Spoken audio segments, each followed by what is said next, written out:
Olá, hoje nós iniciamos aqui o nosso primeiro encontro do podcast MK com Café. Nós idealizamos em conjunto esse projeto para expandir a conscientização sobre a saúde e principalmente sobre a saúde da mulher. Então vamos nos apresentar. Eu sou a Karine Silva, psicóloga e especialista no universo emocional feminino. Eu sou Mari Klaus, terapeuta capilar, e hoje então vamos conversar sobre uma questão muito importante.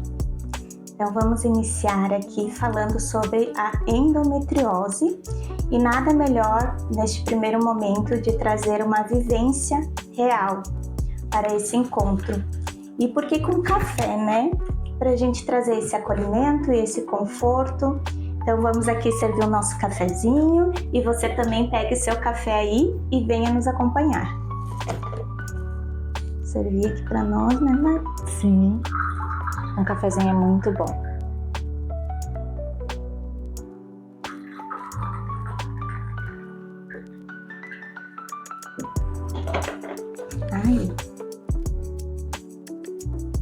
Então vamos iniciar agora o nosso bate-papo, trazendo o relato da Mari, que acabou sendo diagnosticada agora de fato com endometriose, e gostaria de saber como que foi o início de tudo isso na tua vida, como que começou essas dores, porque sabemos, que muitas mulheres sofrem aí de dores constantes, inchaço, desequilíbrio hormonal e muitas vezes é tratado como algo normal. Então gostaria de saber de você como que começou esse processo na tua vida. Então, a questão da endometriose, como a gente sabe, ela é de difícil diagnosticar. Por quê? Porque sintomas são muito semelhantes a outros problemas que nós mulheres temos. Então, muito cedo eu tive muitas dores, eu sentia muitas cólicas, eu tinha um fluxo menstrual muito intenso e aí automaticamente a gente vai procurar um especialista, um ginecologista para ver o que é. Então assim, por muitos anos eu escutei a mesma frase, é normal. E com que idade que iniciou essas dores? Com que idade também iniciou o teu ciclo menstrual, né? Porque está diretamente ligado. Isso mesmo, na verdade está tudo interligado. Então assim, o meu ciclo menstrual iniciou com 8 anos de idade. Então assim, já é muito precoce. Claro que isso está interligado com uma outra questão, que depois a gente pode até abordar sobre esse assunto, mas vou falar. Eu nasci prematura. Eu nasci de 7 meses. Então, automaticamente, o organismo da gente já entra num processo precoce. E aí desencadeia várias outras coisas. Mas, enfim, voltando para a endometriose. Então, tive muitas dúvidas. Tive algumas intercorrências ali no início dos 8 até os 12 anos. E então, mas eu fui começar a entender que algo estava errado foi um pouquinho mais à frente, ali nos meus 15 anos. E quando foi a primeira vez que você foi buscar por ajuda profissional ou até mesmo que você falou para alguém, sobre isso? Sobre isso, eu fui buscar conhecimento, e entender o que acontecia comigo depois que eu fui mãe. E como foi para você a gravidez, essa ideia de engravidar, já tendo essas dores, tendo o ciclo menstrual tão precoce? Como foi essa fase aí de você decidiu engravidar, você foi algo planejado ou não, algo que aconteceu na tua vida? Como foi isso para você? Bom, isso foi algo em que, como eu falo, para muitas pessoas, para muitas clientes minhas também, foi algo bem inusitado. Na verdade, eu tive 2 gestações. A primeira foi com 15 anos, aonde eu fui saber que eu seria mãe no momento em que eu abortei. Mas foi um aborto espontâneo. Então, eu estava com quase 4 meses e o ciclo menstrual estava normal, estava tudo normal. O meu corpo, eu não sentia nada de diferente. E aí, talvez pela desinformação, talvez, né, pelo não entendimento, claro que alguma coisa deveria ter mudado e eu não percebi. E aí, então, com quase 4 meses, foi quando eu fui descobrir que eu estava, né, gestante e acabei perdendo. Depois disso, eu tinha 15 anos na época. Uhum. Depois disso, passaram alguns aninhos, né, ali com 17. Eu fui fazer preventivo, exame normal e fui buscar a melhoria de troca de anticoncepcional. E como eu já tinha um ginecologista que eu já consultava há algum tempo, eu fiz toda a bateria de exame e tudo e peguei o resultado e fui levar para ele. Só que quando eu levei para ele, não era ele que estava lá, era o colega dele. Enfim, são coisas que acontecem que na época eu mesmo, né, a atitude que eu tomei foi uma atitude que hoje eu agradeço. Mas claro que na época a gente é muito julgada, a gente é muito, né? Então assim, ele olhou meus exames, estava tudo bem, não tinha nada, mas simplesmente ele olhou para mim e disse que eu estava dentro dos 30% das mulheres que não poderia ter filho. E como foi receber esse que é uma sentença quase, né? Sim, imagina, ainda com 17 anos, né? Uhum. Nova ali. Super nova e recém passado por um aborto. Né? Sim. Aí eu perguntei pra ele o que tinha acontecido, né? Se tinha alguma coisa de errado no exame. Ele disse, não, tá tudo bem. Eu disse, tá então. Qual é o motivo? Uhum. Ele disse, não. É porque tem os 70% das mulheres que podem engravidar normalmente, tudo, mas você está dentro dos 30% que não pode ter filho. E alguém te acompanhava nessas Não. consultas? Você ia sozinha com essa Sempre idade? sozinha. Na verdade, a única vez que eu fui, e foi a primeira vez que eu fui na ginecologista com minha mãe, foi para saber um único quesito. Sim. Se eu ainda era virgem. Uhum. Foi só esse momento que eu tive acompanhamento. Depois, não. Que Depois infelizmente isso era muito comum, né? Hoje em dia já não é tanto, mas talvez muitas ainda passam por esse mesmo problema. Tu ter que lidar sozinha com essas situações. Uhum. Sim. E aí, então, respondendo a tua pergunta, saí do consultório, né, do médico, disposta e com o propósito de sim, ser mãe e provar que eu poderia ter um filho e não estava dentro dos 30% que ele falou. Você decidiu isso naquele momento. Sim. Logo que você recebeu a informação, já decidiu. Sim, já decidi. E aí sim, engravidei com os 17 anos, tive meu filho aos 18. E hoje, com relação, talvez, não sei, né, explicar o motivo, mas hoje sim, então eu sou grata pelo que aconteceu lá no passado. Porque talvez hoje realmente eu não poderia ser mãe devido à endometriose. E como foi ao longo da tua gestação? Como foi até mesmo depois, né? O pós-parto, o puerpério, que na época nem se falava, né? Não. Nem se Era só quarentena. Sobre esse termo, né? Não. E também o retorno do teu ciclo menstrual, porque é no ciclo menstrual onde as dores acabam se agravando, né? Sim. A questão da gestação ali foi tranquilo. Logo que eu descobri, né, que estava grávida, daí fui buscar, então, fazer o pré-natal, as consultas, tudo, né, normal. Fiz toda pelo SUS, não fiz uso de consulta particular, só o último ultrassom que foi preciso. Até ali o 6º para 7º mês foi tranquilo. No 7º mês ali pro 8º, eu tive um probleminha de pressão alta e a minha pressão sempre foi baixa. Então foi preciso entrar com medicação. E aí normalizou, estabilizou, depois foi tudo bem, assim, não tive muitos problemas com relação a essa questão. O parto foi de cesárea, não pôde ser de parto normal, porque ele, na última semana, resolveu sentar. Aí não tinha como, né? E ele nasceu nas semanas dentro da normalidade. Com 41 semanas. Não, tava Fui até Foi até o último.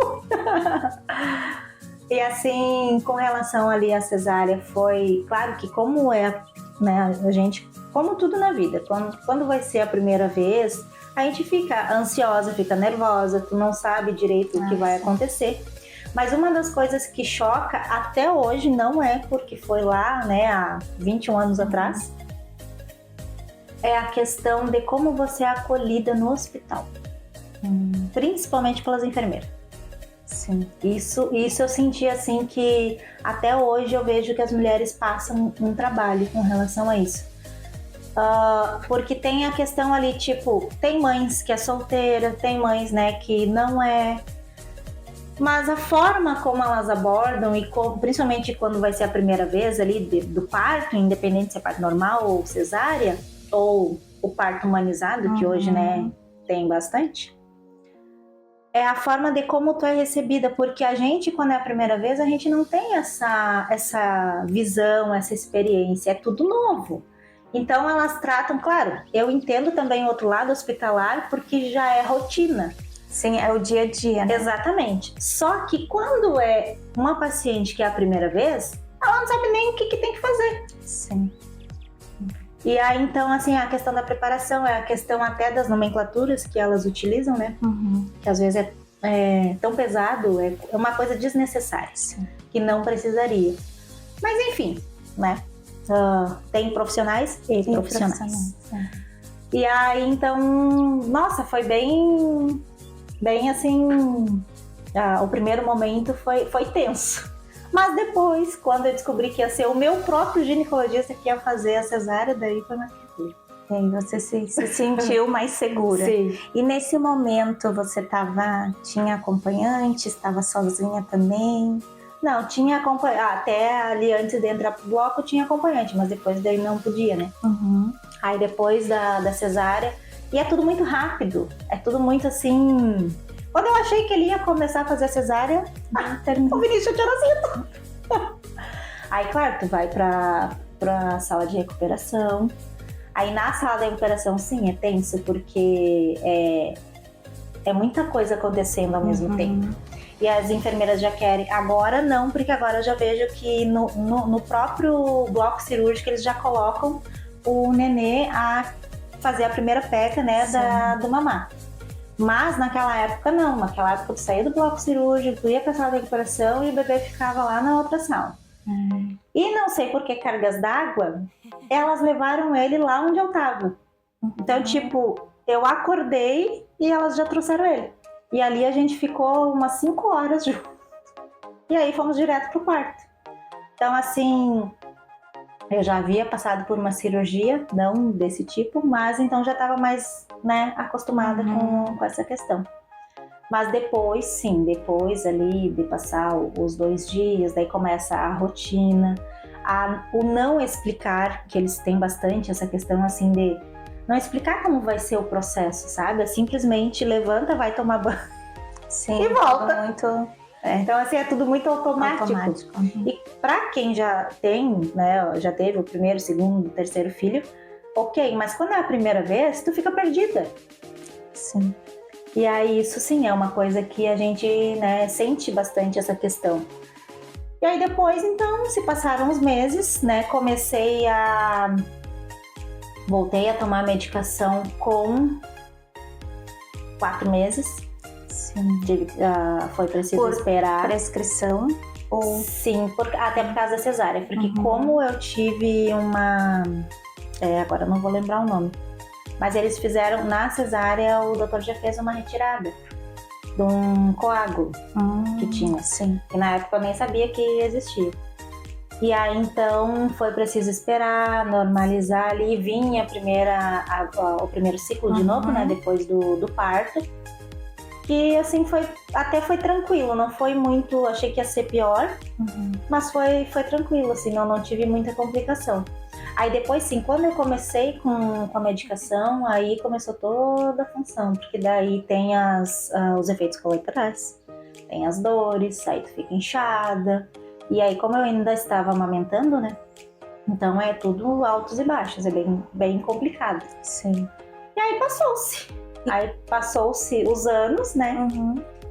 E quando ele tinha 3 anos, foi quando eu comecei a voltar a sentir essas dores que eu achava que era estranho, porque não era normal. Eu via, por exemplo, as minhas colegas, né, com quem a gente convive, ter ciclos normais, assim, claro, sente aquele desconforto da cólica menstrual, mas não uma coisa que tinha momentos, e teve 2 episódios em que é desmaiar. Sim. E aí eu dizia, não, mas não é certo, não. Por que eu é assim? Uhum. E aí foi quando então eu comecei a buscar, né, o entendimento que algo não estava bem. E você buscou aonde, assim, esse entendimento de primeiro momento? De assim? primeiro momento eu busquei exatamente no meu trabalho, onde eu trabalhava na época, que eu trabalhava no hospital.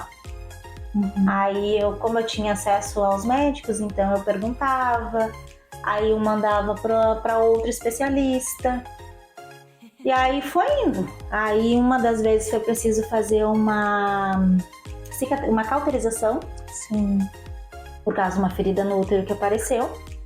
Foi feita a cauterização, daí fiquei mais um tempinho ali sem, né, esse período de altos e baixos das dores, mas depois logo em seguida voltava tudo de novo. E o que eles te falavam, assim, das tuas dores, até desses episódios mais intensos? Que assim? era normal.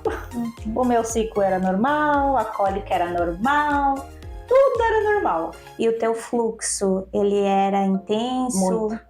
Muito intenso. Já desde a nova sempre foi. E durava mais ou menos quantos dias? Dependia.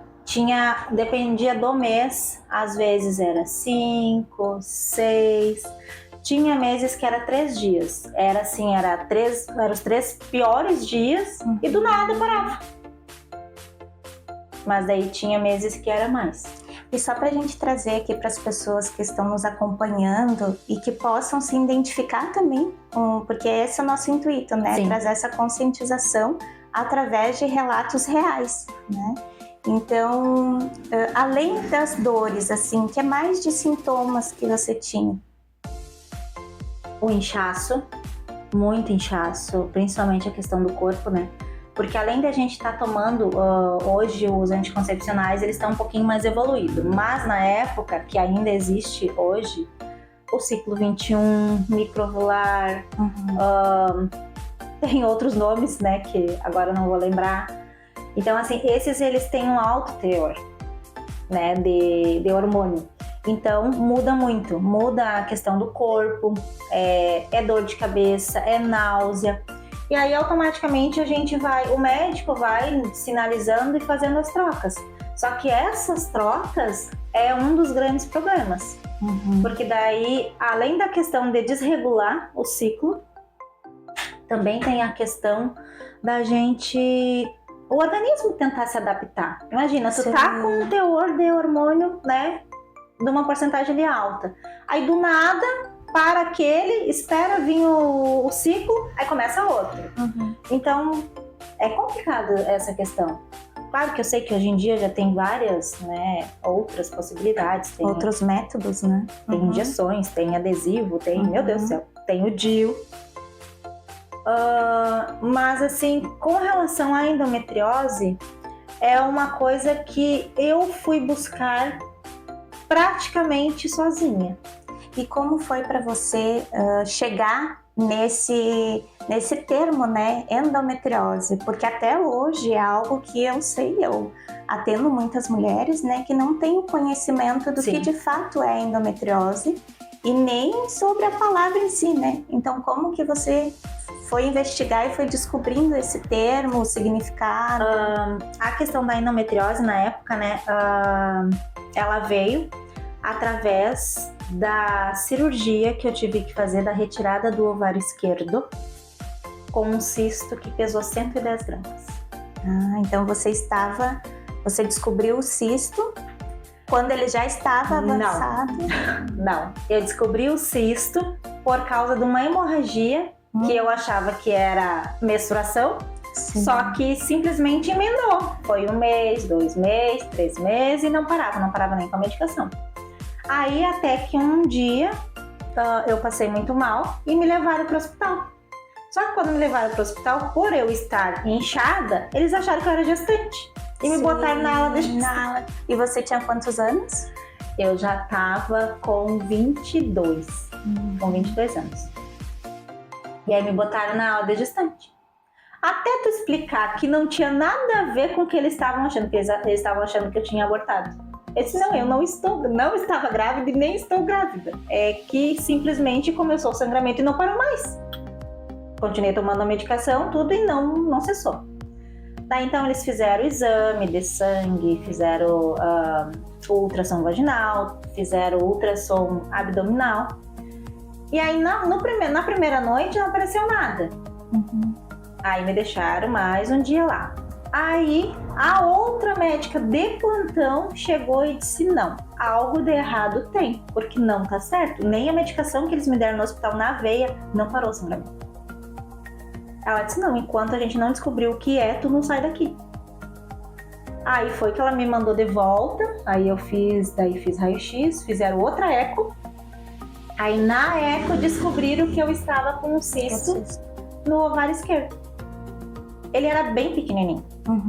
Mas como ela era plantonista e não era da cidade, ela pediu para que eu procurasse um profissional em que pudesse tratar, já que como estava no início, era 0,3 centímetros, então era muito pequenininho, era um grãozinho de areia. Ela disse, é fácil tratar.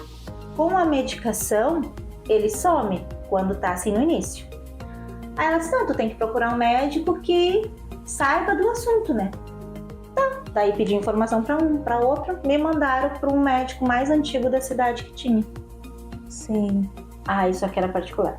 Fui pro particular. Bem faceira, né? Pensei, nossa, vai resolver o meu problema.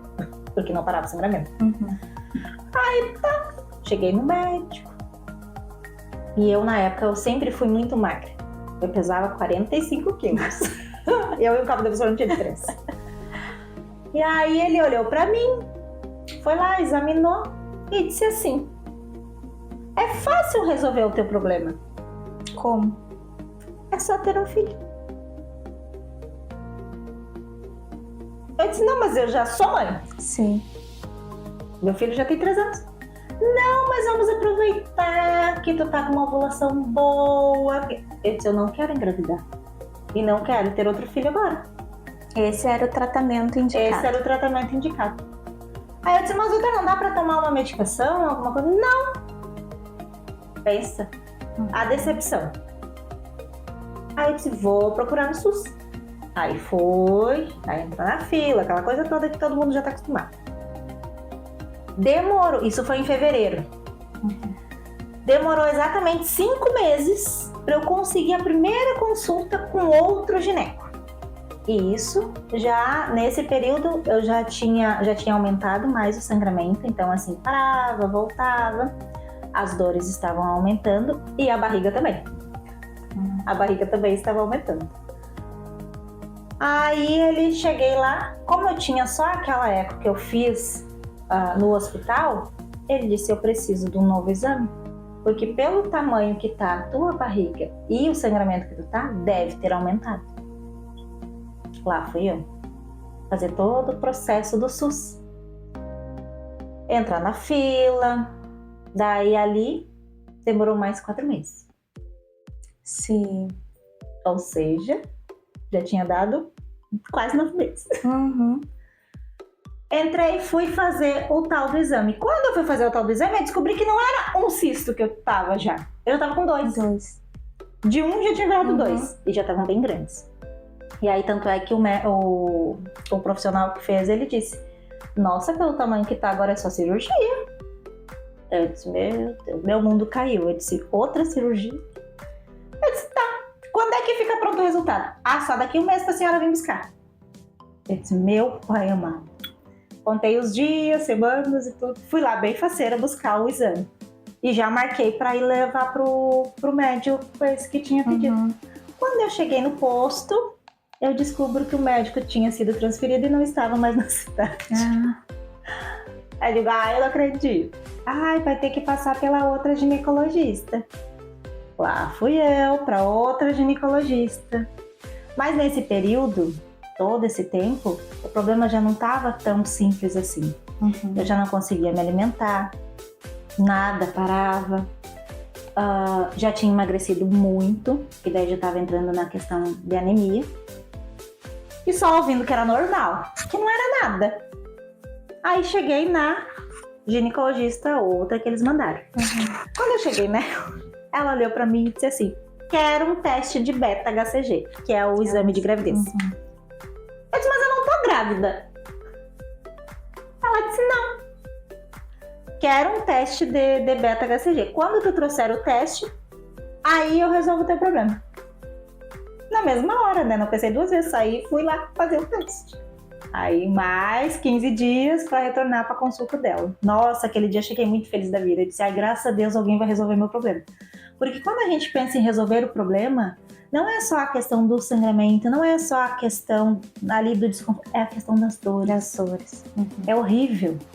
Gente, é uma coisa assim que tu não sabe, tu não tem remédio que chegue a tempo, não tem absorvente que chegue a tempo, tu te sente mal, tu não consegue nem fazer as atividades normais. Eu acho importante também frisar aqui, né, que não é normal conviver com dor, né? Independente da dor que for. Que às vezes a gente até se acostuma com a dor. Eu já sinto isso há tanto tempo, então é assim mesmo.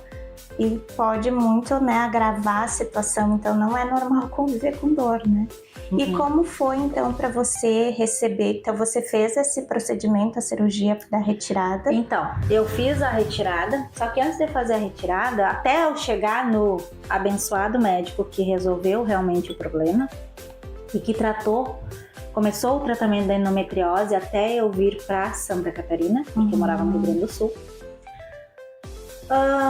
Passei por essa médica, a ginecologista. Aí cheguei, claro que o beta-HCG ia dar negativo, né? Sim. Aí eu bem faceiro, nossa, foi o dia mais feliz da minha vida, né? Mas também desmoronando na mesma hora. Aí ela olhou, eu disse: tá, e agora a senhora vai resolver meu problema? Ela: sim, toma aqui o anticoncepcional. Aí eu olhei e disse: tá, mas o outro médico falou que não era pra tomar anticoncepcional justamente por causa do cisto. Sim.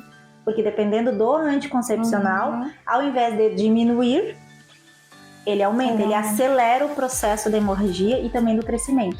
Era para ter feito o tratamento lá atrás, no início, não como já estava naquele período ali. Aí eu saí decepcionada, né? Eu disse: não vou tomar. Aí eu fui pra casa, pensei, eu disse: não, mas tem que achar um jeito, que não é normal isso, alguém vai. Aí o posto lá, o primeiro que eu fiz, me chamou pra saber como que eu tava. Porque eu não tinha aparecido mais, né? Sim. Daí eles agendaram a consulta com o primeiro médico que eu fui, paguei particular, com o primeiro médico, pra ele fazer a avaliação. Eu digo: eu não acredito. Eu digo: não vou. Mas fui. Aí fui, daí eu pedi pra enfermeira entrar junto. E aí, quando ele me olhou e olhou o exame, ele olhou pra mim e disse assim: nossa, agora teu caso é só cirurgia. Eu disse: isso eu já sei. Mas eu não faço. Ele disse: tá, mas quem que faz então? Eu disse: não, vou te encaminhar, tu vai entrar pra fila. E aí o médico profissional, que é o cirurgião, ele vai te chamar. Deu um novo encaminhamento. Outro encaminhamento. Isso já era dezembro. Imagina, lá em fevereiro foi quando eu descobri, fevereiro de 2003. 2013, perdão, 2013. Foi quando eu descobri. E aí eu pensei: nossa senhora, e agora? Quanto tempo eu vou ter que esperar? Porque fila a gente sabe como é que é, né? Fui pra casa, pensei, daí as meninas do posto encaminharam. No mesmo dia, o outro posto me ligou e perguntou se eu poderia ir até lá. E eu fui. Só que nesse momento, eu já não estava mais assim tão normal. Até para caminhar, eu já caminhava que nem uma senhora arcada. Por causa do tamanho que estava a barriga e por causa da hemorragia. Tinha muita dor. Eu não conseguia ficar reta. Porque aquilo doía demais. Claro que também por causa da cesárea, porque depois que a gente faz a cesárea, o nosso organismo, principalmente a parte inferior, né, do abdômen, ele nunca mais volta a ser a mesma coisa. Sim. Aí fui. Quando eu cheguei lá, a própria enfermeira olhou para mim e disse assim: esse é o teu problema? Eu disse sim. Ela disse: não, me dá teus papéis aqui, senta aqui e aguarda. O doutor vai te olhar hoje. Aí, como diz, a gente enxergou a luz no fim do túnel. Sim. Aí sim, realmente, ele me atendeu, não, ele só, porque como era dia só de gestantes, né? E eu estava aparecendo uma. Aí ele só olhou ali e pediu para elas agendarem para a próxima semana. Só que como pega ali final de ano, os médicos entram de férias, entram de recesso, aquela coisa toda, né? Aí ela disse assim: doutor, tem que agendar ela para a última semana de janeiro. É a única data que tem. Eu disse: bom, para quem já esperou quase 10 meses, né? O que é um mês a mais, né? Eu disse: tá bom. A minha consulta foi era numa quinta-feira, dia 23 de janeiro. E no dia da consulta, que era com ele, ela me liga e diz assim: nós não vamos poder atender hoje, porque o doutor foi chamado às pressas para uma cirurgia de emergência no hospital. Eu digo: ai, eu disse: quando vai ser? Ela disse: amanhã. Eu disse: ah, tá bom, então. Eu disse: bom, um dia a mais não vai fazer diferença. Quando chegou no dia, eu fui bem faceira, né? Eu disse: nossa, agora vai. Mas daí, como eu já estava com todo esse percurso, porque querendo ou não, isso vai abalando não só a questão do organismo, mas a questão psicológica. Sim, de tanto tu procurar ajuda e tu não receber, isso vai automaticamente te deixando normalizar com a dor, com sangramento. Então, tipo, já tava tudo como normal. E até desacreditada que vai ter uma solução, né? Exatamente. Então já cansa daquele processo, tanto tempo. Não, e cansa também. Toda vez a gente tem que explicar desde o início, falar desde o início, explicar. Meu Deus, se torna muito desgastante. E aí tá, fui pra consulta, né? Eu disse: meu Deus, hoje vai. Aí cheguei lá, bem faceira. Aí eu entrei na porta, ele olhou pra mim e disse assim: o que é isso? Eu disse: isso o quê? Ele disse: fica reta. Eu disse: não dá pra ficar reta. Aí ele disse: tá, vamos lá. Aí ele olhou os papéis, tudo, ele disse assim: deita lá que eu vou te examinar.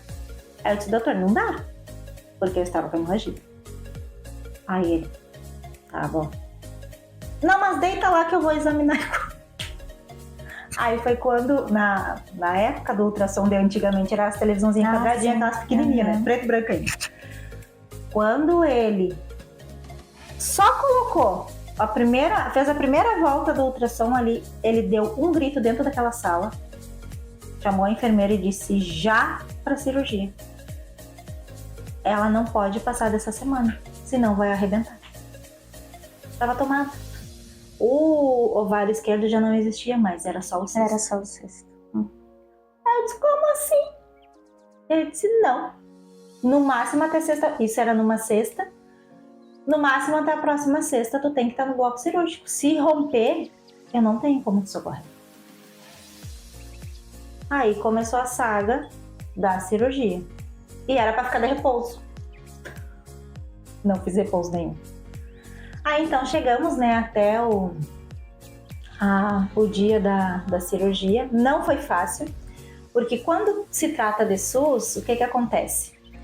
Para quem, né, não entende, não é só o médico chegar e marcar a cirurgia, não, tal horário, tal data, tu vai lá e vai fazer a cirurgia. Não. É autorização do estado, é autorização do município, é liberação do hospital, é achar anestesista. Meu Deus do céu, e um não concorda, o outro não tem horário. Ah, não, mas esse dia não dá. Daí isso era numa sexta e ele me mandou, ele mesmo escreveu à mão e circulou ainda com urgência. Ele disse: segunda-feira tu vai lá na Secretaria de Saúde, vai direto e pede para eles liberarem a cirurgia. Aí ele fez todo o documento, então cheguei lá. Mas para quando que eles liberaram, o médico que liberava a cirurgia? Quando? Da dia 15 de agosto. Nossa. Isso era janeiro. Aí ele mesmo tinha falado: se por um acaso eles não agendarem para agora e demorar muito, tu me liga. Aí eu recebi o papel, ainda perguntei pra moça, tá certo essa data? E ela, sim, só tem disponibilidade pra agosto. E eu pensei, meu Deus. Eu falei, tá bom, vou ligar pro médico, né? Ele mandou ligar. Aí eu disse, doutor Silvio, que é o meu médico, lá do Rio Grande do Sul. Eles agendaram para dia 15 de agosto. Ele disse, sobe já lá na diretora da secretaria. Eu disse, mas sobe aonde? Não sabia, não conhecia nada. Ele disse, lá no quarto andar, que eu já tô ligando para ela agora. Eu disse, doutor, como é que eu vou subir a escada? Eu quero uma escadaria. Fui. Quando eu cheguei lá, claro, né, eu com a barriga sempre gigante, ela olhou e disse assim, ah, você é a moça do Dr. Silvio? Eu disse, sim. Quantos meses você tá? Eu disse, ai Deus. Eu digo, eu não tô grávida, gente. Eu disse, não tô gestante. E ela disse, nossa. Tá, vou liberar. Aí me mandaram pro hospital pra fazer a liberação. Cheguei no hospital, ah, não tem vaga. Eu disse, meu Deus, o que que eu faço? Voltei pra clínica do doutor. Eu disse, doutor, o responsável lá falou que não tem vaga essa semana. Ele disse, pode sentar aí que daqui tu não sai sem eu agendar essa cirurgia pra sexta-feira. Nem que eu tenha que te pegar e te botar no bloco cirúrgico. Sem anestesista, sem nada. Eu disse, não. Mas enfim, eu sou muito grata a ele.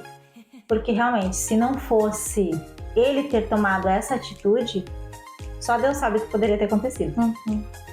E realmente, a cirurgia ocorreu há uma semana após a consulta com ele. Muito atencioso. A gente conversou bastante antes de fazer a cirurgia, como ele explicou. Como o cisto estava muito grande, não tinha como ver os outros órgãos. Então ele só saberia o que ele iria fazer, por exemplo, com o útero, o outro ovário e ver toda a parte interna quando fizesse a cirurgia. Porque não tinha como avaliar. Então uma das coisas que a gente conversou foi que se pudesse, né, se precisasse ali fazer a retirada, porque na época eu tinha 24 anos. Sim. Se precisasse, sim, eu autorizava. Retirar o útero, retirar o outro ovário, né, fazer o que fosse necessário. Então, o que ele fez? Ele fez toda uma limpeza do endométrio, né, da parte do útero, retirou o cisto e esse material foi para biópsia. E aí foi então que começou a história da endometriose, sobre o endométrio. Porque que ele estava fora do útero e não dentro do útero. Então, para vocês entenderem, a endometriose, ela é a inflamação do endométrio. Aonde, ao invés do ciclo menstrual fazer o percurso normal, ele faz ao contrário. Ao invés da gente ter o sangramento tradicional, o corpo não elimina o sangramento total. Ele manda para os órgãos. E por isso das aderências em outros órgãos que acontece da endometriose, né? Pegar a parte intestinal, principalmente porque está muito colado, é muito junto. Bexiga, ovários, trompas, a parte interna da pelve. Então, assim, ó, é uma doença em que, se não for tratada e diagnosticada com antecedência, ela vai tomando conta. Sim, e é importante ressaltar, né, Mari, que é uma doença silenciosa, né? Sim. Ela não tem, claro, que nem você trouxe os sintomas de dores, né, e tudo mais, mas ela vai se expandindo de forma silenciosa. E quando vê, toma uma proporção muito maior, né? Sim. Então você ouviu esse termo da endometriose e começou a se olhar para isso em relação ao teu estado de saúde com 24 anos, com esse doutor. E aí, depois que a gente fez, então, a cirurgia, né? A cirurgia foi muito bem sucedida, assim, não tive nenhum problema, dor, nem nada, assim, foi... Meu Deus, não tem, porque ele não fez a videolaparoscopia, ele fez o corte igual ao de uma cesárea, até por causa do tamanho que estava, né? Não tinha como. Mas, assim, o procedimento que ele fez foi muito, muito bem sucedido. Não tive dores, não tive nada, sabe? Nada. Não tive nenhuma complicação após. Muito pelo contrário, né? Fiquei ali uns bons meses bem estabilizada. Mas, devido à questão da endometriose, depois de 1 ano que a gente fez a cirurgia, eu precisei voltar para o bloco cirúrgico para fazer que chamam, né, de raspagem, é uma limpeza do útero, porque ele estava já dando sinais que ia começar a fazer todo o processo, né, o endométrio. Então o doutor achou melhor fazer essa limpeza. E aí depois que foi feita essa limpeza, realmente eu passei assim uns 4 anos bem tranquilo. Claro, tomando medicação, tudo.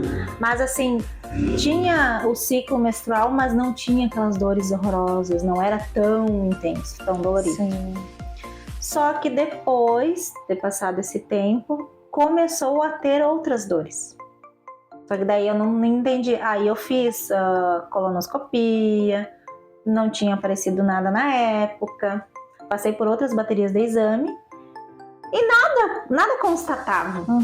Que outras dores, assim, até para as pessoas que estão acompanhando poder assim, entender? A questão do inchaço, porque quando a endometriose, quando o sangramento da endometriose, ao invés dele sair, ele entra para a cavidade uterina e para os outros órgãos, tu começa a ter dores diferentes. Por exemplo, dores na parte superior do abdômen, dores na pelve, que é horrível.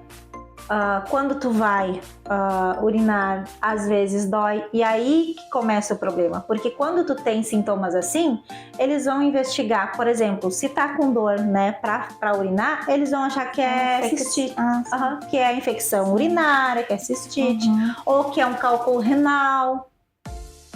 Então, assim, são sintomas que são muito fáceis de comparar com outros problemas, menos com endometriose.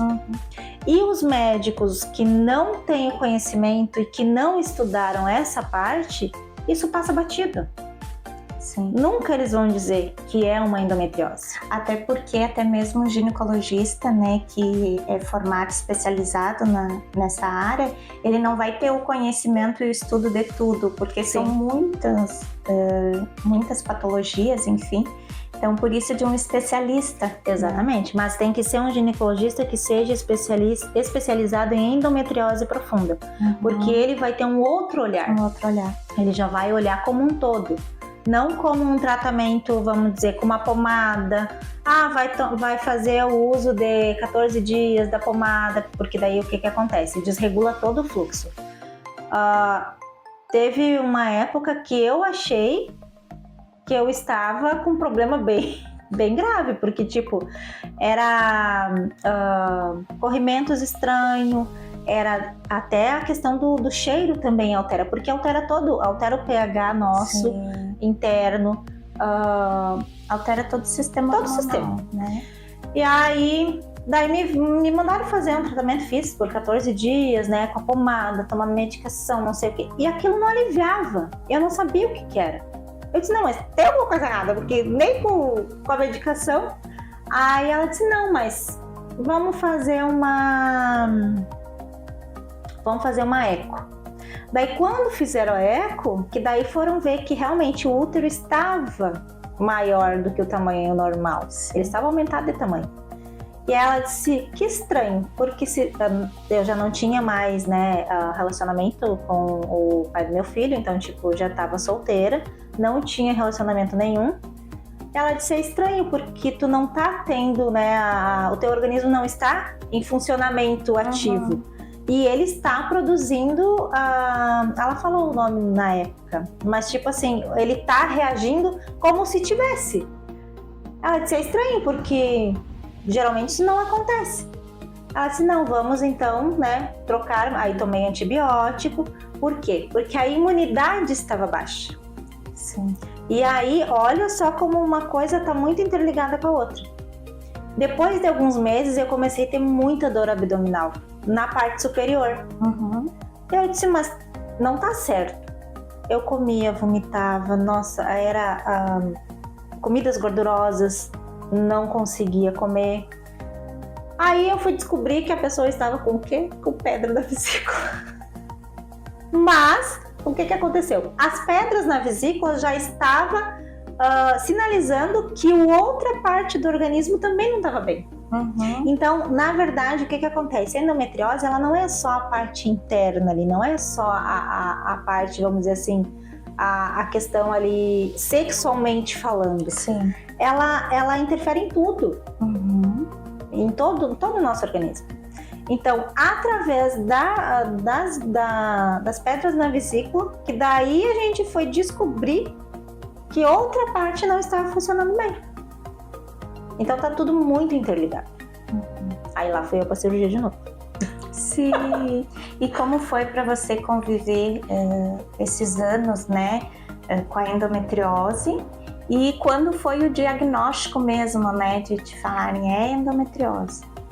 Então, o diagnóstico, na verdade, foi, né, confirmado há pouco tempo, né, há exatamente 1 ano e meio atrás, quando foi feita a ressonância com contraste da pelve. Sim. Que é um dos únicos exames que realmente vai mostrar se a mulher tem endometriose, se tem focos, na verdade, que são focos, né? Uhum. Se tem focos da endometriose, se tá no início, o que precisa fazer é a ressonância de pelve com contraste. E esse é um dos exames que jamais os ginecologistas pedem. Sim. Por isso, até mesmo, né, a gente está trazendo, desculpa que tem um pouquinho de barulho, né, que é normal, né? Sim. Mas por isso que a gente está trazendo esse assunto, iniciamos principalmente com essa vivência da Mari, porque nem sempre o médico ele vai te trazer algo e você vai levar aquilo como uma verdade absoluta. Nós precisamos nos conhecer. E eu trabalhando com a parte emocional, com a parte psicológica, se conhecer de dentro para fora. Então nós precisamos conhecer o nosso corpo, conhecer o nosso organismo, porque o médico ele vai fazer os exames, ele vai te analisar através do resultado dos exames, mas no dia a dia tu precisa conhecer teu corpo. Exatamente. Tu precisa reconhecer, não, tem alguma coisa de errado, essa dor não é normal. O sentir dor não é normal. Isso é que nós mulheres temos que entender. É normal tu ter o desconforto no período menstrual? Sim, porque o teu organismo está trabalhando para eliminar, né, algo que não foi efetivado, que é a questão da ovulação ali e, né, a questão da reprodução, de tu fazer ali a gestação. Então, quando não acontece isso, sim, acontece a menstruação. O corpo vai eliminar, né, aquele óvulo que não foi fecundado. Só que fora isso, não é normal. Não é normal você sentir dor para ir ao banheiro, não é normal você sentir dor quando senta, não é normal você ter um fluxo que não tem condições de ficar meia hora sem trocar o absorvente.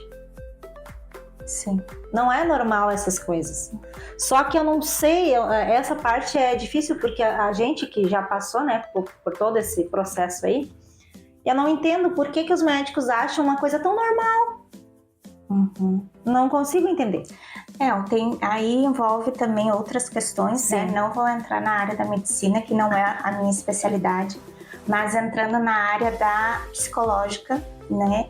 E também familiar.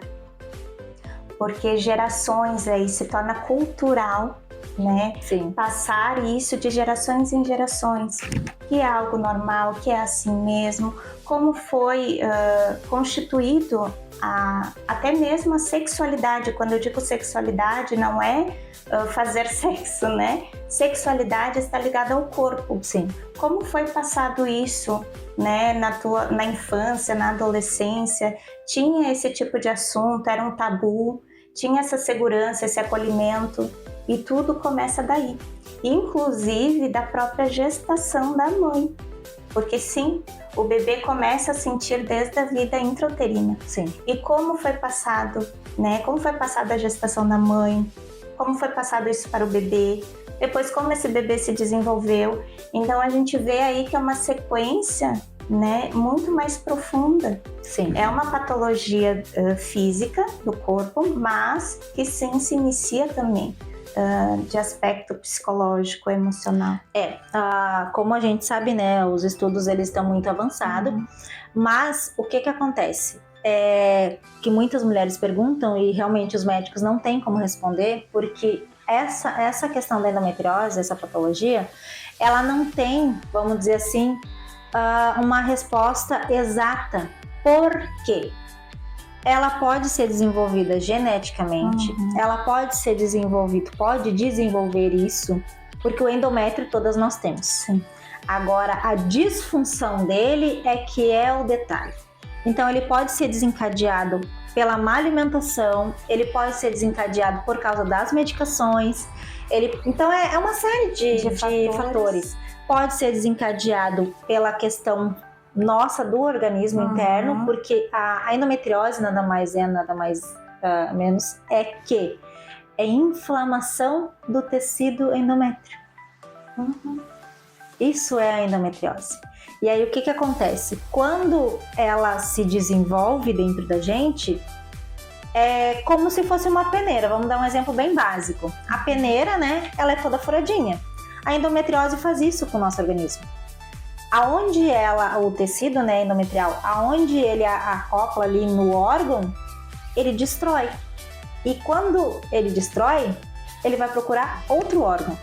E aquele órgão que estava ali, ele fica aderido. E é ali que começa o problema, porque daí quando a gente tem o período menstrual, ao invés da menstruação sair corretamente, né, tradicional, o que acontece? Aonde tem aqueles focos, ele vai evasar o sangramento. E aí começa então o sangramento interno. Então por isso que a primeira, depois que eu vim para Santa Catarina, que eu fazia o tratamento lá no Rio Grande do Sul. E quando eu cheguei aqui, eu imaginei, nossa, vou continuar com o tratamento, né? Não consegui continuar com o tratamento devido à falta de especialista no SUS. Um médico especializado em endometriose profunda.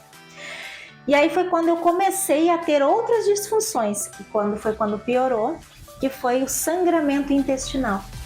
E isso me chamou a atenção, porque eu disse, isso não é normal.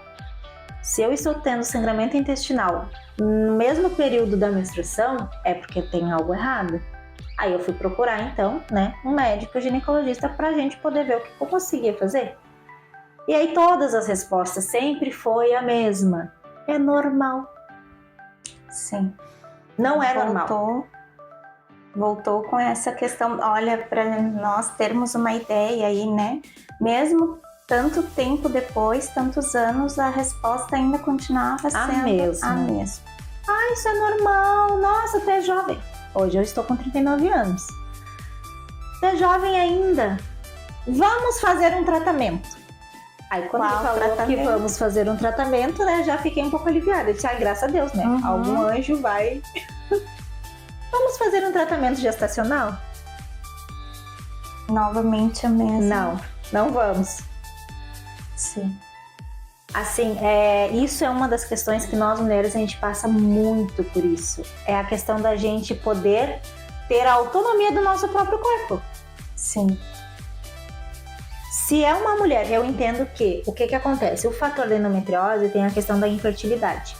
E quando ele começa lá no início, quando a gente é jovem, o que acontece? Muitas mulheres realmente não conseguem ser mães por causa do fator da infertilidade. Então, né, isso abala bastante. Tanto questão física, emocional, psicológica e familiar. Porque muitos casais tentam, por muito tempo, fazem tratamentos, fazem implantes, enfim. Só que no meu caso, eu já era mãe. E eu não queria ter outro filho. Não quero. E os médicos sempre batem na mesma tecla. Vamos fazer um tratamento gestacional. Mas por quê? Aí então vem a explicação, o motivo por que eles querem fazer esse tratamento.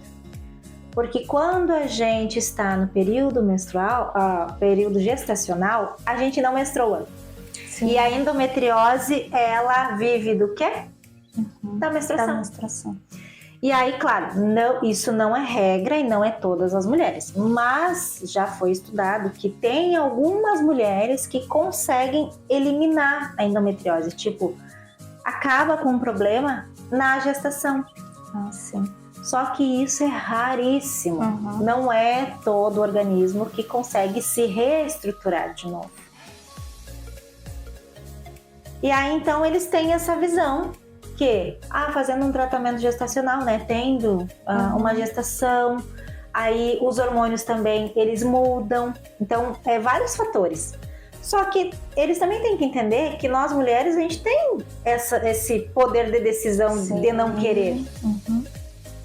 E até mesmo olhando para o lado emocional, né, o que essa gestação pode gerar, porque mesmo a mulher que queira e que está passando, né, descobrindo aí endometriose e que queira engravidar, eu vou engravidar, né, para me tratar. E o que isso pode também gerar emocionalmente? Uma frustração. Porque se vamos, por exemplo, né, engravidou, teve ali todo o período gestacional, que também é um outro quesito que entra, porque daí não é uma gestação normal, já é uma gestação que tem outros fatores que pode ocorrer, entendeu? Pode ocorrer risco nas gestações, pode ser uma gestação mais delicada, então é uma série de fatores.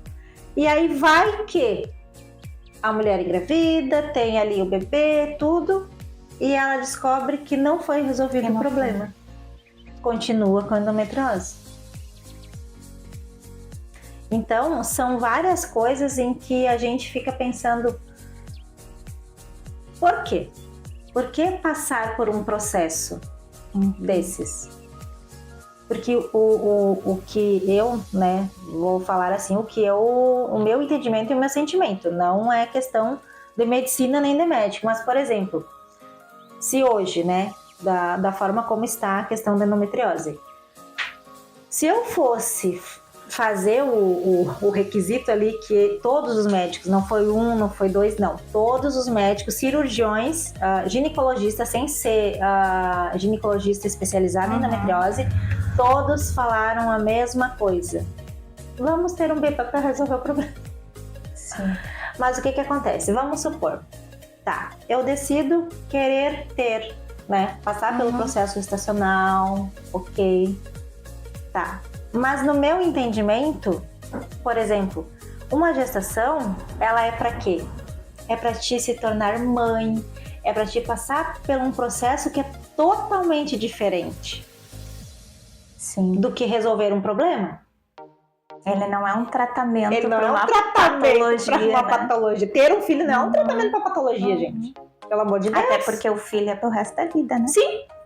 Vamos supor que é uma mulher que tá passando por esse processo, tipo, não tem companheiro, não é casado nem nada, mas, né, conheceu alguém lá e engravida pra resolver o problema. Sim. Ela vai criar outro problema. Ou até mesmo, né, essa falta de suporte, né, essa falta de suporte emocional da pessoa poder se decidir e vai sendo induzida, né, a fazer outras. Depois eu me pergunto se o médico vai adotar a criança. Então, aproveitando aqui também, Mari, para te perguntar atualmente, como está sendo para você conviver com a endometriose? Porque hoje, né, eu já te conheço, então sei, acompanho aí diariamente os teus sintomas, como está sendo o teu processo, e gostaria que você compartilhasse um pouco aqui com nós, até para quem está assistindo e também está passando por isso nesse momento. Bom, hoje atualmente o que acontece, né? O problema eu já sabia da existência, mas eu fui descobrir a gravidade no final do ano passado. Por quê? Passou-se 2 anos e meio que eu vim buscando, né, tratamentos, consultas com especialistas, né, com ginecologistas do município. E aí passei por uma bateria de exames, fiz exames que são, para nós mulheres, é horrível, principalmente para você que já está com essa predominância da endometriose, então ele se torna mais difícil ainda por causa das dores, é desconfortável, é constrangedor. E aí, todos os resultados que eu lia diziam a mesma coisa, que tinha aumentado, que já não estava mais na parte só interna ali, uterina, né? Já estava na parte intestinal, na parte ali da bexiga. E aí, quando eu levava para os médicos o resultado, eles diziam a mesma coisa. É normal. Eu dizia, mas não é normal, gente. Não tá certo isso. Aí, então, busquei ajuda, sim, pelo SUS. Então, quando o médico, depois de 2 anos e meio, ele já sabia que eu tinha o problema da endometriose. Quando chegou ao ponto de zerar todas as possibilidades, ele olhou para mim e disse assim, bom, teu caso é para cirurgia. Eu disse, isso eu já sei. E como vamos resolver? Ah, pois é, eu não opero. Teu problema eu não resolvo. Eu disse, então por que não falou 2 anos e meio atrás? Sim. Aí então eu, por conta própria, fui em busca de um profissional de outra cidade, então, pra gente ver o que fazia. Porque já estava num ponto em que realmente não tem condições. Nenhum ser humano é capaz de ficar assim, meses, ano, passando por esse processo inflamatório e cada vez piorando mais. E ouvindo que era normal. Ou fazia, né, o tratamento gestacional ou convivia com problema. Daí foi então que uma cliente minha me sinalizou em que na cidade vizinha teria um médico especializado em endometriose. E aí eu fui até ele. Na primeira consulta ele olhou os exames e ele fez a pergunta. Daí ele fez a pergunta, mas não pelo fato de querer induzir uma gestação. Não, era para ter a certeza do motivo em que eu não queria mais ter filho. E aí ele disse, olha, é uma coisa bem simples. Útero existe para 2 coisas. Para dar nenê ou para dar problema. Eu disse, bom, eu já tenho os 2. Já tive nenê e agora tô com problema. Vamos resolver? E aí ele disse sim, só que tem um porém. Eu sozinho não posso fazer, porque o teu caso já está avançado. E aí ele me encaminhou então para o proctologista. Foi aí que eu fui entender, ter a noção, né, que realmente o problema estava pior do que eu imaginava. Então fui para consulta com o proctologista, não demorou muito, foi bem rápido até, demorou um mesinho, quando muito. Já com todos os exames, tudo pronto. Aí quando eu cheguei nele, ele olhou os exames e examinou o proctologista. O proctologista é o médico que trata a parte intestinal e todas, né, todo ao redor ali. Ele disse, o teu caso é só cirúrgico e é cirúrgico com urgência. Por quê? Porque uma das lesões, aí que eu fui descobrir que eu estava com 3 lesões. O que essas lesões? Além dos focos da endometriose, essa lesão ela vai aumentando. E aonde ela aumenta, ela prejudica aquele órgão. Sim. Aí que eu fui entender o porquê das dores que eu sabia e sentia que não era normal. Mas eu ouvia dos médicos que era normal. Aí quando ele me disse que eu estava com uma lesão na bexiga, a lesão no útero, que essa eu já tinha noção, né? Eu já sabia. Mas quando ele chegou na parte da lesão do intestino, aí meu mundo caiu.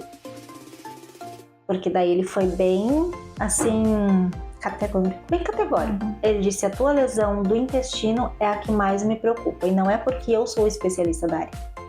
É porque a tua lesão está dentro da alça intestinal. Ou seja, a endometriose já tinha passado da parede intestinal. Ela já tinha adentrado. E ela está com 8 centímetros. E a nossa alça intestinal tem 10. Ou seja, ela está obstruindo. Ela está obstruindo a passagem, né, ali da parte intestinal. E aí foi quando ele disse, só que essa tua lesão do intestino, ela não é mais uma lesão. Ela é um tumor. Pensa tu passar 2 anos ouvindo do médico ginecologista que não era nada, que era normal, que estava tudo bem. Sim, pra E ter um do nada diagnóstico. tu descobre que não era normal. Assim, o choque foi grande.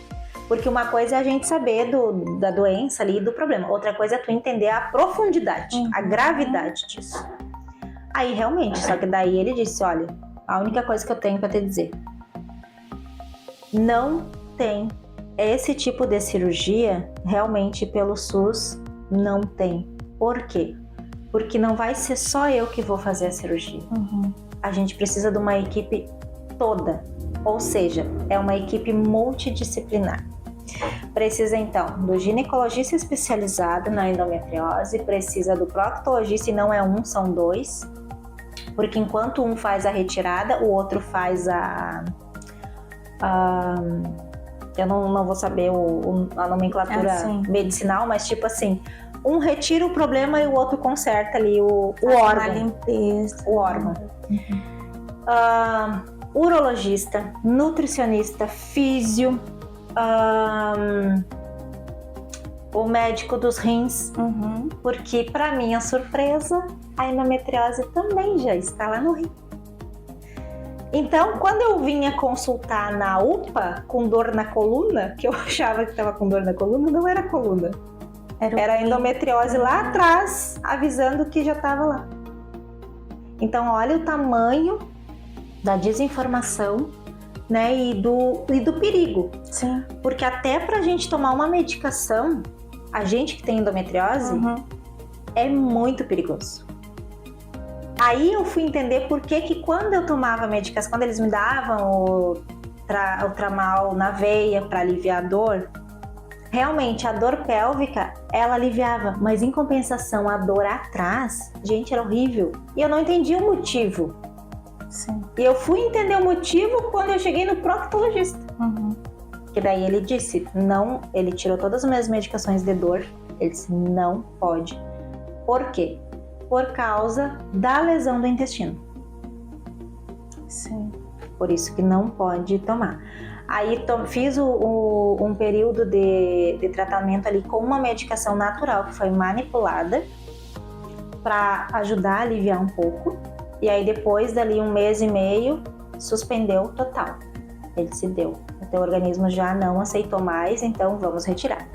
E aí então, hoje atualmente, o tratamento que nós estamos fazendo?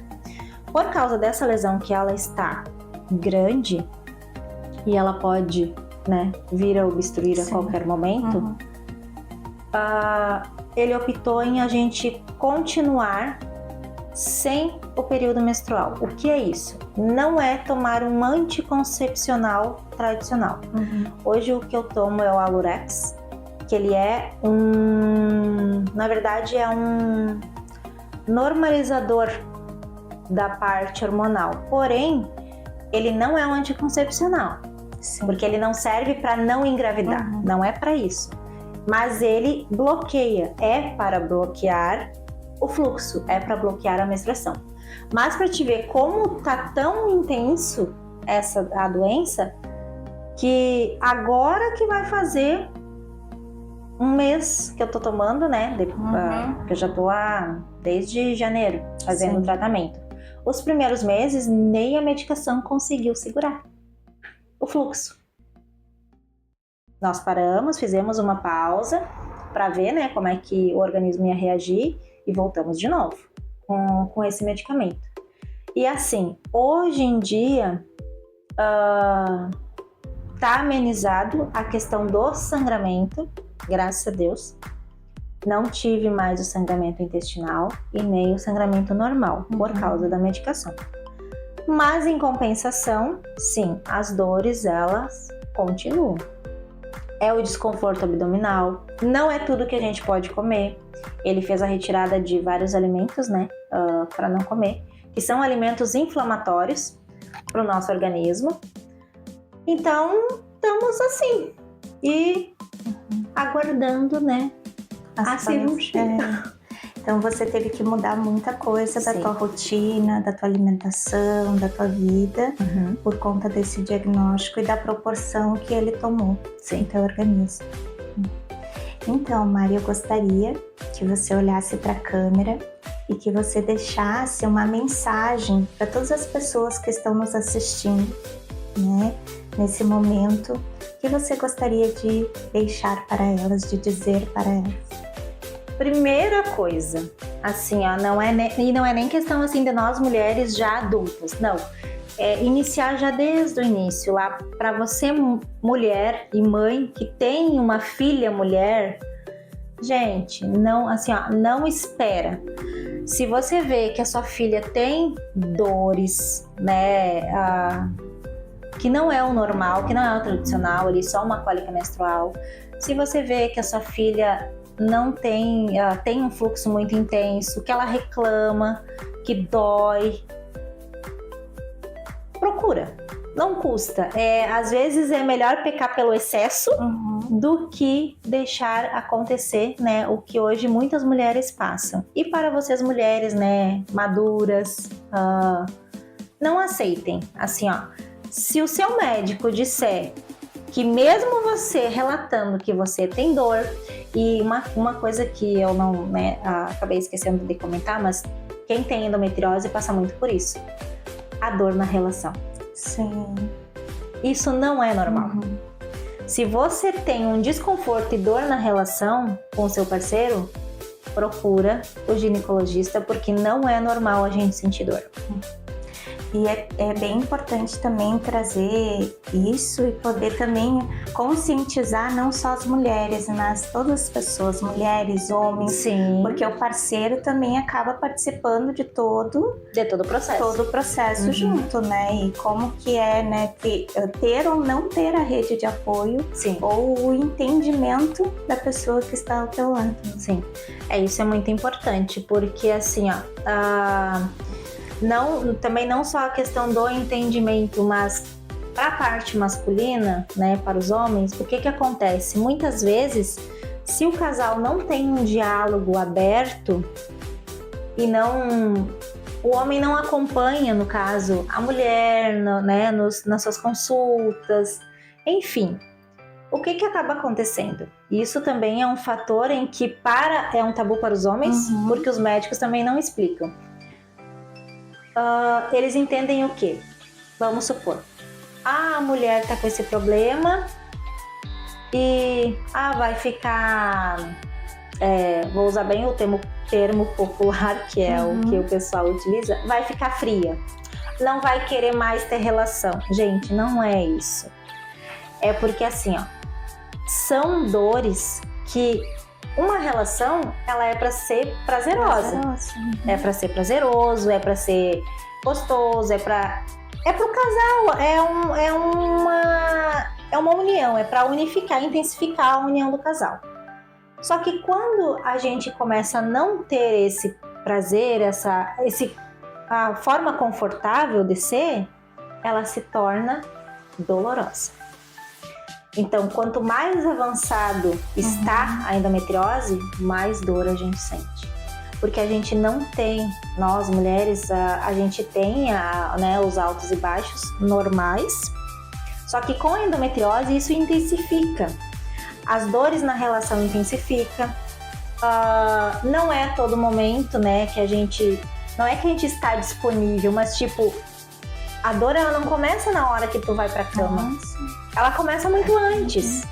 Tem dias que tu acorda bem, que tu acorda sem dor, mas tem dias que tu já acorda com dor. Tu já acorda com aquela fisgadinha, com aquele desconforto. Aí tu passa o dia inteiro com o abdômen inchado, toma remédio e não resolve. E aí o que acontece? Quando chega, né, à noite, o casal vai querer, ou o marido, né, vai querer... ter relação com a sua esposa. O que vai acontecer? Se você não tem um diálogo aberto, o homem vai entender por outra visão, por outro lado. Aí já começam outros fatores, outros problemas. Não tá querendo, né, ter relação comigo porque tá me traindo. Não tá indisposta porque não gosta mais de mim. Não é isso.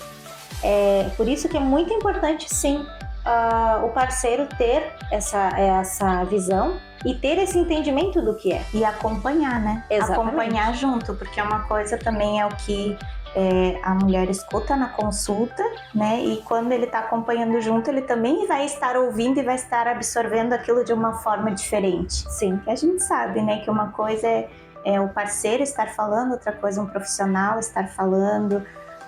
Muitas vezes, né, tem outras questões do casal além disso que pode interferir nessa comunicação. Então é importante fazer esse acompanhamento em conjunto. Sim. E uma coisa que é importante também ressaltar é o seguinte, talvez, né, muitas mulheres passam por esse problema e não conversa, não debate essa questão da relação e acaba cedendo em ter a relação ali com o parceiro, mesmo com dor, ela não entende o quanto prejudicial ela está sendo para ela mesma. Porque o parceiro, muitas vezes, os homens, é difícil de sentirem isso. Porque é uma coisa que é interna nossa. Claro que dependendo do grau que tá, às vezes o parceiro consegue sim sentir pela questão do aumento do útero. O nosso organismo está totalmente desregulado, então às vezes consegue sim sentir. Mas fora isso, o homem não consegue. Ele não consegue ter essa noção. E se nós mulheres não respeitarmos essa parte, nós vamos estar prejudicando ainda mais o nosso organismo. Por quê? Tu ter essa relação pela obrigação, né, cumprir com a obrigação matrimonial, isso acaba afetando muito.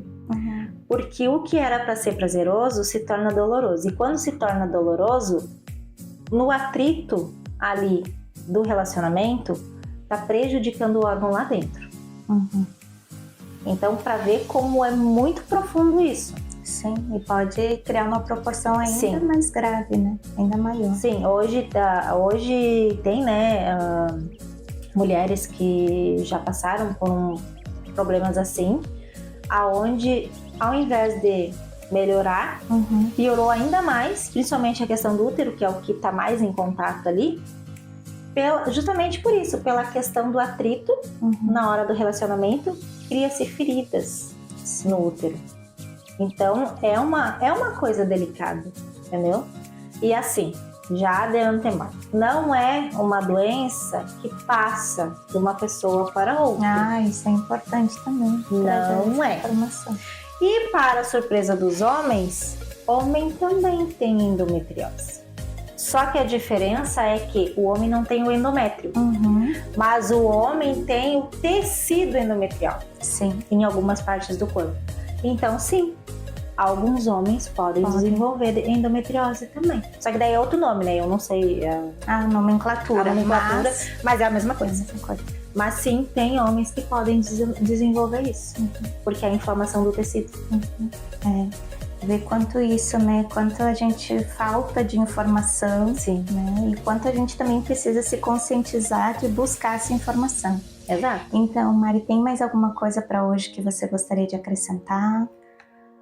Jamais aceitem esta palavra que é normal quando você está sentindo uma dor que você sabe que não é normal. Procure. Assim, às vezes é melhor a gente ter uma explicação de outros profissionais. Não é que você vá deixar, porque tem muita gente que carrega isso, né? É meu médico há anos, é médica da família, porque ainda tem essa questão nos dias de hoje. Então assim, se você vê que o seu médico não está fazendo a investigação que precisa, você continua sentindo as dores, os desconfortos, vê que está aumentando, procura uma outra avaliação, não custa, sabe? É melhor saber que é normal, que tá tudo bem, ou deve ser alguma outra disfunção do corpo, porque tem vários problemas. Nós mulheres temos vários, né, problemas. É ovário policístico, é cisto no útero. Meu Deus! A caixinha é grande. Mas a endometriose, por ser de difícil diagnóstico, é melhor procurar. Então, se você precisar procurar, não fica a vizinha indicou o médico lá da fulana de tal. Não, já vai direto, gente. Procura direto o médico especializado, especialista. Se ele tem esse nome, é porque ele estudou para isso. Então, ele vai conseguir ajudar. Sim, com certeza. E eu gostaria de ressaltar aqui também que você pode chegar no seu médico e pedir o exame Sim. que você deseja, porque às vezes a gente fica condicionada e aprende, né? Só vou fazer aquilo que o médico me pediu. Sim. E não, a gente pode chegar no médico e solicitar, eu quero tal Eu quero fazer tal exame. E eles têm que direcionar, né? Encaminhar Sim. guia, enfim. Uhum.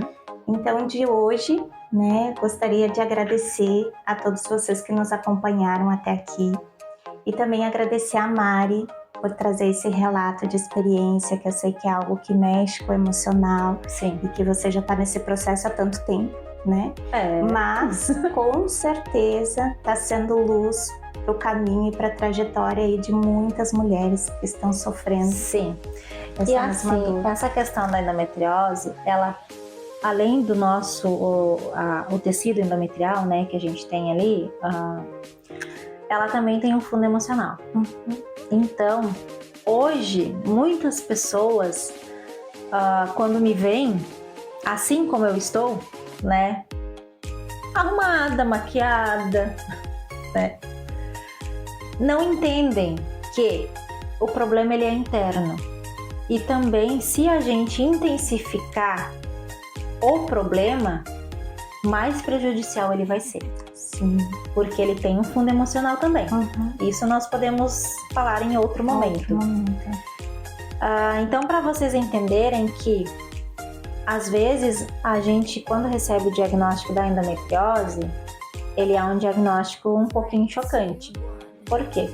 Porque a gente sabe que ele não tem cura. A endometriose não tem cura. Ela tem processos de amenização, que é a cirurgia, né, o tradicional, a videolaparoscopia para retirada dos focos, quando está no início, ou a cirurgia total, que é esse o meu caso, né, que precisa ser retirado pedacinho de cada órgão que está afetado.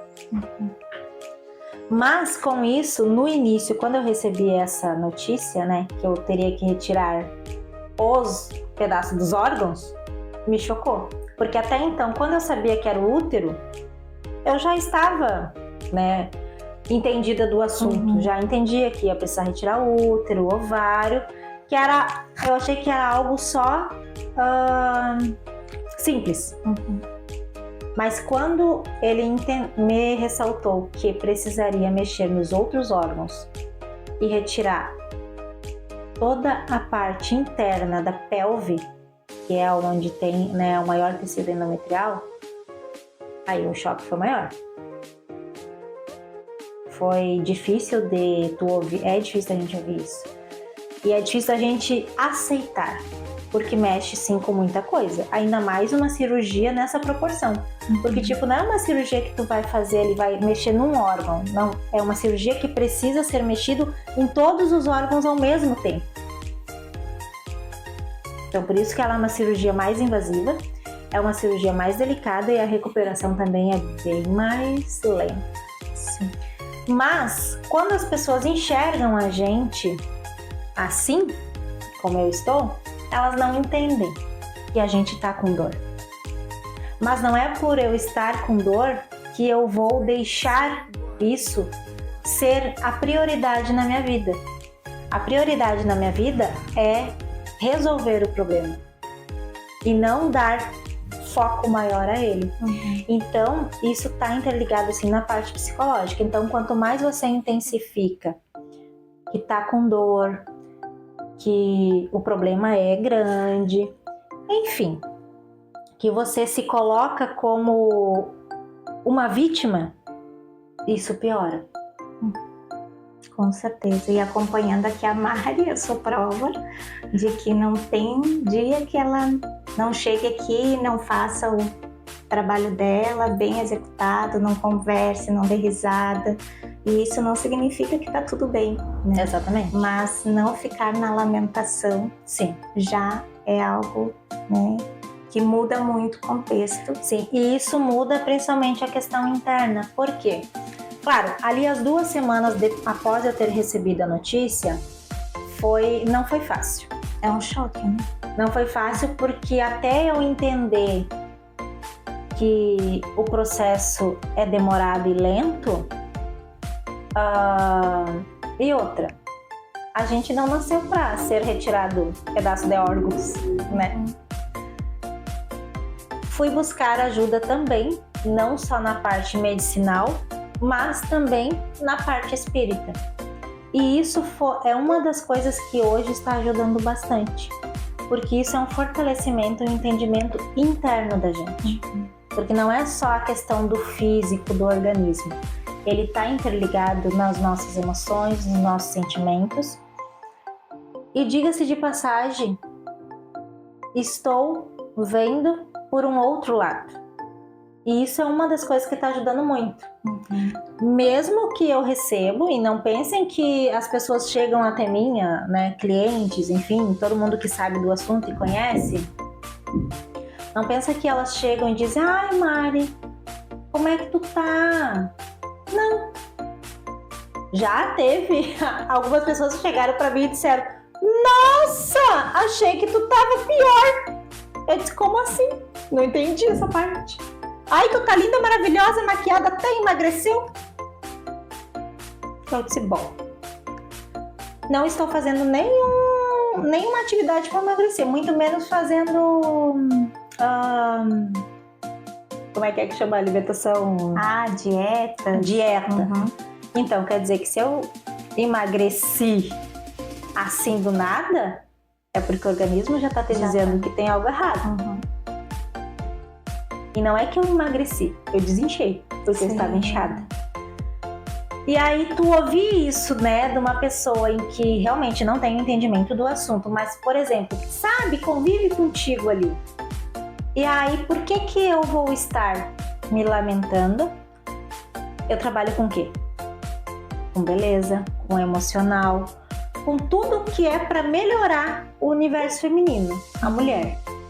Como é que eu vou estar apresentável como uma pessoa doente em cima de uma cama? Vai resolver o problema? Não vai, ele vai piorar, vai criar outro problema. Porque o nosso psicológico, ele tem um poder muito grande e você pode, né, confirmar isso. Então, assim, a partir do momento em que você vira a chave, as coisas começam a mudar e o nosso organismo também muda. Não é que eu estou sentada aqui e não estou com dor, porque ela é constante. Ela tá toda hora ali dizendo: oi, eu tô aqui. Mas a forma como eu mudei a visão de ver essa dor também amenizou. Então, na verdade, a gente também tem que fazer a nossa parte. Sim. Não é só o médico, a medicação que ele deu lá que vai resolver o problema, que vai até depois da cirurgia, né? Tudo. Então, a gente tem os 50% da nossa parte que a gente tem que fazer, sim. Porque senão, imagina se eu hoje estivesse me lamentando ou simplesmente resolvesse: meu Deus, não quer, vai acabar meu mundo, eu não quero mais atender, não vou fazer mais nada, vou ficar em cima da cama esperando a cirurgia chegar. Imagina como que eu estaria hoje. Você estaria? Eu já não estaria nem aqui, eu já estaria lá no hospital, né? Então, lembrando, né, que diagnóstico, ele não é uma sentença, não, né? E não deve deixar de viver. Acredito que é isso, né? Não deixar de viver. Viver apesar de, e sempre buscando, né, a prevenção, sim, quando possível, né, já prevenir, ou também essa mudança, essa transformação e essa recuperação, essa melhora, né? Exatamente. Buscar olhar para isso. Então, né, Mari, nós montamos esse projeto e nós, sim, vamos continuar com ele, e o propósito é justamente esse. É ajudar outras pessoas a terem um entendimento melhor sobre os assuntos, né? Principalmente essa questão da saúde. E sim, nós mulheres, a gente tem, né, sempre a questão daquele olhar de que a gente é a mulher super poderosa, mulher maravilha. Mas não, gente, a gente também tem que se permitir ser cuidada. E não tá errado. Ser cuidada não significa querer que todo mundo faça as coisas pela gente. Não é isso. Mas assim, a gente também precisa se permitir ter um outro olhar.